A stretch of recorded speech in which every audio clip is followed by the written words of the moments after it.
அருள்மிகு ஸ்ரீரங்கம் ரங்கநாத சுவாமி திருக்கோவில் நம் பெருமாள் வைகுந்த ஏகாதசி பெருவிழா ரா 10 திருவாய்மொழி திருநாள் 3ஆம் நாள் பரமபத வாசல் திறப்பு. நம் பெருமாள் இன்று மஞ்சள் பட்டாடை அணிந்து நவரத்ன வைர ஆபரணங்கள் தரித்து 1000 கால் மண்டபத்திற்கு புறப்பாடு தொடங்கினார். காண்பதற்கரிய ரத்ன கிரீடம், அதன் உச்சியில் மரகத கற்கள் பதித்த குமிழ், முத்துச்சரங்கள், புறப்பாட்டின் ஆட்டத்திற்கு ஏற்ப அங்கும் இங்கும் அசைய இறைவன் நேரில் வந்ததை போன்ற உணர்வை ஏற்படுத்தியது. நெற்றியில் நீலக்கல் பதித்த நெற்றி சுட்டி, காதுகளில் நவரத்ன கர்ணபத்திரம், மக்களை காக்க ஒளி பொருந்திய மரகத பச்சைக்கல் வைர அபயாஸ்தம், அதன் மேல் வேலைப்பாட்டுடன் கூடிய நவரத்ன கோலக்கிளி,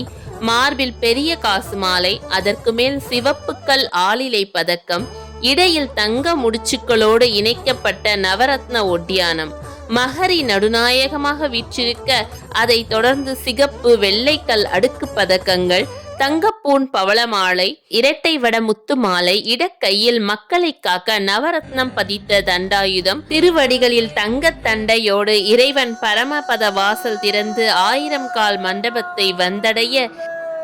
அங்கே திருவாய்மொழி பாசுரங்கள் ஒலிக்க மக்களின் நாம கர்ண கோஷத்தோடு நிறைவு மங்களஹாரதியில் ஜெகஜோதியாக காட்சியளிக்கும் நம் பெருமாள் நம் வாழ்க்கையை பிரகாசிக்க பிரார்த்தனை செய்வோம்.